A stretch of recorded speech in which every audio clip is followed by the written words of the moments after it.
And we are live. Welcome to episode 2. Episode 2. It's October 20th, 2022. And we're here with Hypno News. Grant Saunders and, of course, Jim Kellner, the one and only. Do you know, I think it's great because between us, we cover the world. We do cover the world, right? Exactly. The sun never sets on the British Empire and the American Empire. Exactly. Cut that part out. Let's cut that part out. Yeah, brilliant. So, I mean, we've got some. We're going to correct some of our mistakes from last week, and we got some. I mean, this is a learning process as we go along with this, and each week we will get better and better, and have more and more real news for them. More real news. Pretty soon we'll be like Howard Cosell was in the 60s, 70s. I don't know. Yeah, you probably don't know who he is. No idea. Legendary broadcaster. Before my time. Hey, mine too. All right, but I'm only 27. So yeah, legendary broadcaster in the United States, of course, and you'd think everybody in the world would know him then. But yes. I looked up Coronation Street, by the way. Apparently it's very popular. It is. Yeah, it was built by the Ford Motor Company. Sponsored by, at least. Sponsored by, yes. Yeah, probably the most popular TV show across the world. Across the world, you say? Yeah. All right. So I mean, each week we're going to bring conference news, we're going to bring hypnosis news, we're going to bring hypnosis research news, and a little bit of fun stuff as well. So we're going to try and take a bit from all the different elements of hypnosis, from stage, research, conference stuff as well.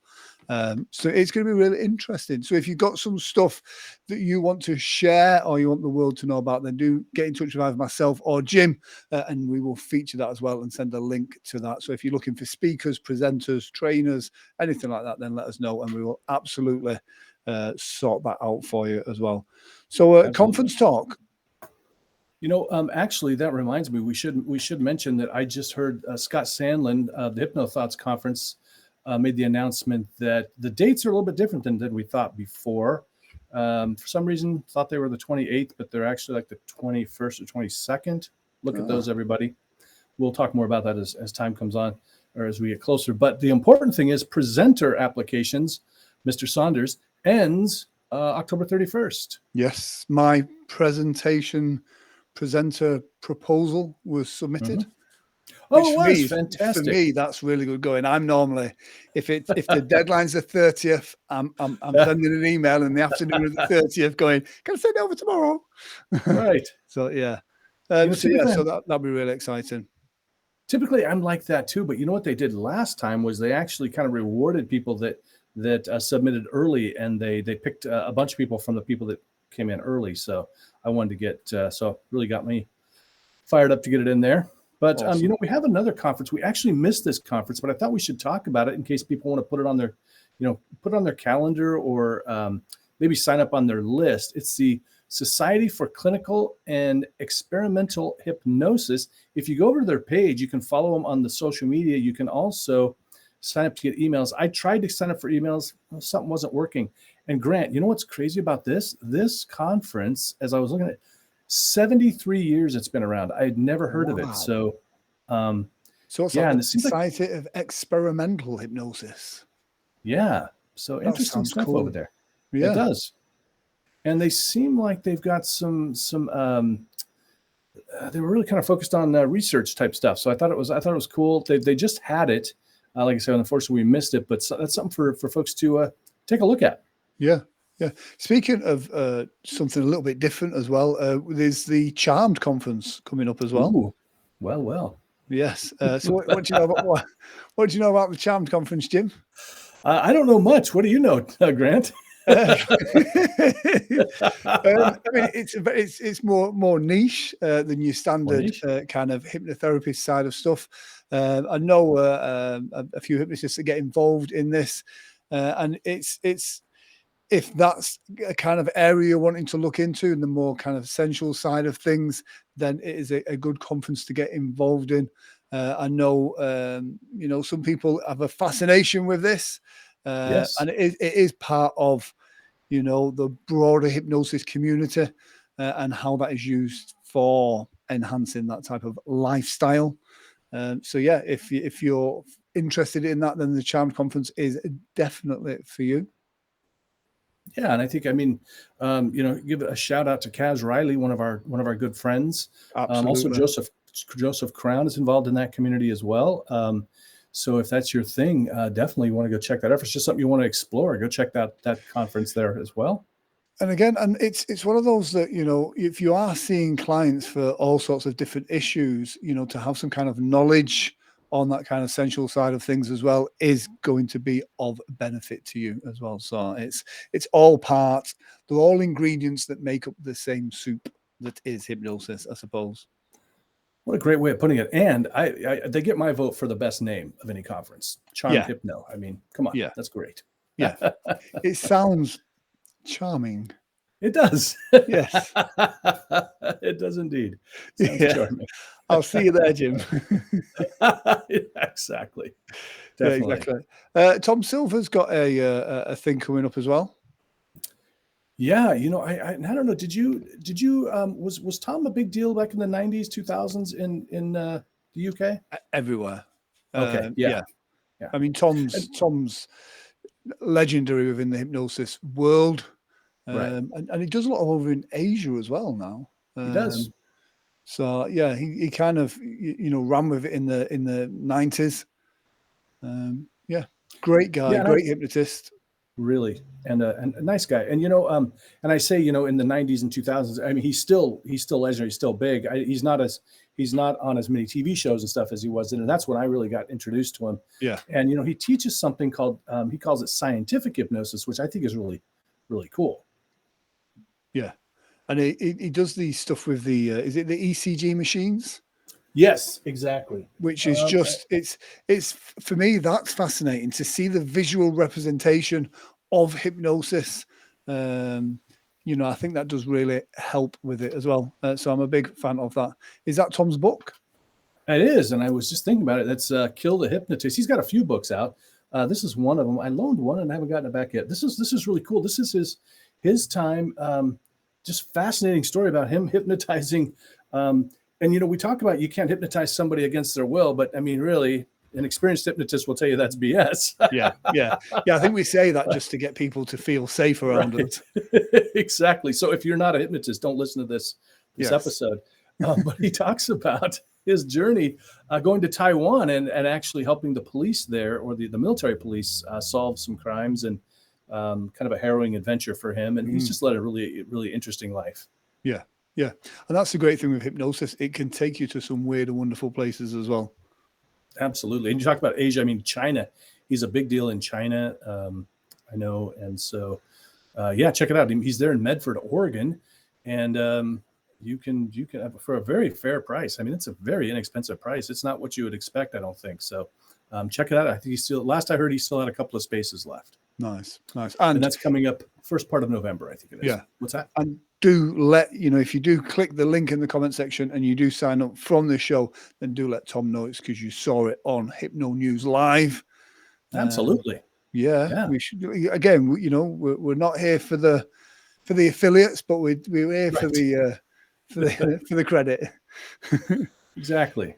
Hypnosis News, there's some various bits and bobs of stuff that, and again, like last week, I'll hold my hands up. I got some of these links completely wrong. So that was completely on me. So the first one of those that we got coming up is the one in the Ocean City News. Ocean City News. Yeah. So, it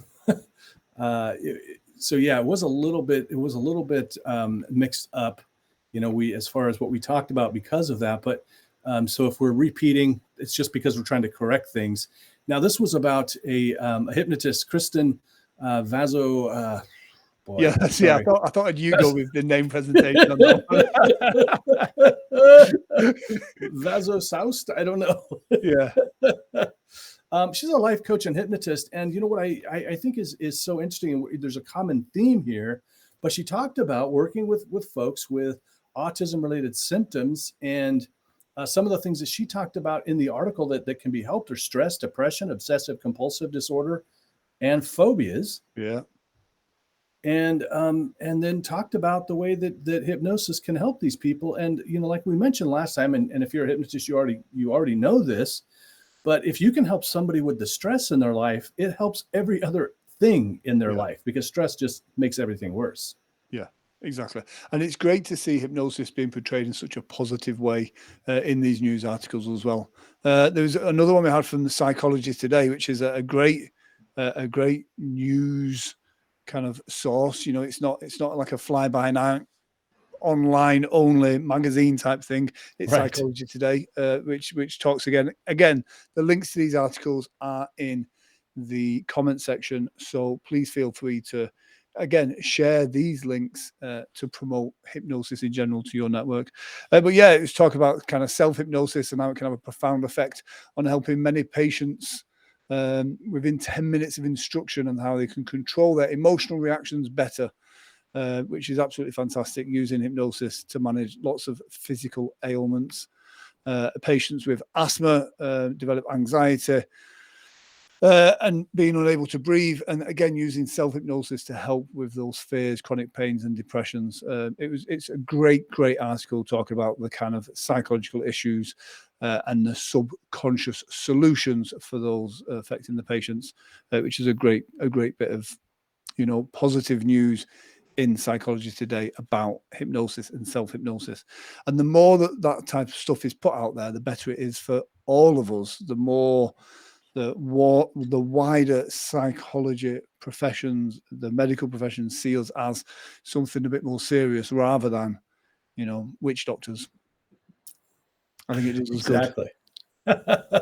Not that there aren't a few witch doctors in our business, but the great thing about this article too is it's written by a doctor who does an MD who does hypnosis, and he has a book called Changing Children's Lives with Hypnosis: A Journey to the Center. And like we talked about last week, this is one of those things that if you're not one of those folks that likes to promote yourself very much, and hey, look at me, how awesome I am, hey, share some articles. At least let people know that what's going on in hypnosis. And when they see you associated with these things, they're going to go, oh, are you a hypnotist? Can you help me? Yeah. Whatever, quit smoking, what all that stuff is. Yeah, I think it's the great thing about sharing good articles about hypnosis is you kind of get the credit by association. By putting that stuff out there, people go, oh, that might help me with my issue. This guy that shared it is a hypnotherapist or a hypnotist, so surely he can help with that as well. Absolutely, yeah. So yeah, the research article that again I got wrong last week, let me just put that up here as well. This is a fascinating one. So this is about see if I can get this right now. This is about IBS in children. Yeah, absolutely. And I mean, we've seen that it can help really everyone, but this one specifically was talking about children. So I thought that was really cool. They really I mean, one of the great things is kind of again talking about the stress impact and what that does, and being able to help kids, and really again this really helps everyone, but anyone, but kids specifically, to think about things differently and get past the stress, because with IBS it can be pretty scary. Not knowing when it's going to flare up. And I think it kind of shows that the link between the mindset and how you think and feel about any type of ailment creates that anxiety around it, which then makes that kind of thing worse. So as hypnotists, even in the most broadest general terms of hypnosis, just being able to help people relax better, deal with their anxiety better, is going to have a positive impact on any type of kind of ailments that they're going through as well. So that's absolutely fantastic. Yeah. And, if you want specific kind of stuff, I remember it was so funny, Grant. I was talking to a woman one time. I was doing a consultation, and we got to the end, and she just said, I just feel so much better about doing this if there was just some research. And it was just, I've mentioned that before, and it just still kind of astonishes me. And I think there's a lot of people out there that are still like, if there's just some research done. This is a great article because it shows, going back to 1984, there was a research study done involving 1,000 patients with what they call difficult to treat IBS. 76% of the participants benefited from hypnotherapy. 76%. That's a huge number. Huge number.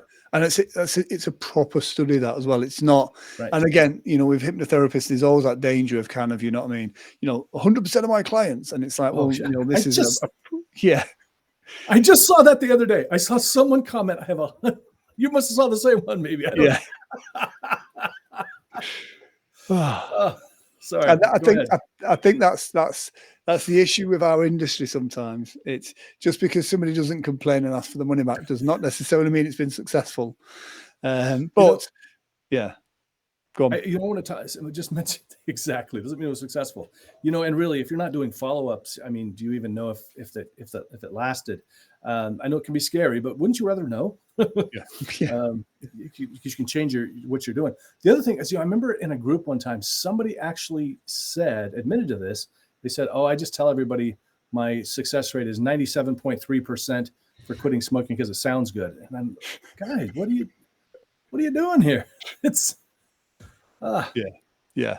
It's I mean, we have the ASA here in the UK, the Advertising Standards Agency, but yeah, they don't enforce some of the stuff that people put out there, and I think that can be the issue with our industry. You know, we've got to put out valid claims rather than being the biggest, the best, the fastest, the 97.3% success rates. But hey, you know what's 100% success? Laughter and puppets. Right? Exactly. Wow. This is such a cool story. Please take it away, Grant. This is such a great story. I love this. We were at the My Hypnosis conference. Thank you. We were at the My Hypnosis conference a couple of weeks ago, and met with a guy, fantastic guy, 31 years in the industry, Michael Brody, who was a professional puppeteer before it. And what's great is he was doing a class on stage hypnosis, and in that class, it was just filled with very experienced stage hypnotists, which could have been quite a daunting place, but it ended up being like a mastermind, like a forum. Richard Cole, myself, Michael Odo, a few others were just kind of chatting. And within that process, we discovered that Michael's a great puppeteer. And he then, through a discussion, we kind of went, listen, Michael, you've got to incorporate your puppetry into your stage hypnosis show. And that's exactly what he did. He created a character called Norbert, who's a Martian hypnotist. He's the only stage hypnotist on Mars. And he's already 2, maybe 3 shows in now with Norbert. And there's a link there to the Facebook post where Michael launches Norbert for the first time, and it's a really great show to see. I've been recently tonight on Michael's YouTube channel, Michael Brody Hypnotist, and on there's 2 or 3 videos now with Norbert actually hypnotizing people, giving suggestions. It's a really, really great character piece, and it is really great. The audiences seem to love it, so I can't wait to see, you know, more from Norbert, the stage hypnotist from Mars. It's fantastic. You know, 2 things I love about this, because, you know, one, all of us are doing the same stuff. I mean, or 97.3% of us are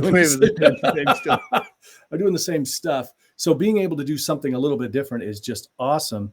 But also this idea, and I would love to see this happen more often. That was kind of a happy accident. Somebody couldn't make the conference. They were ill, and so this kind of got thrown together, and you guys made it into a mastermind.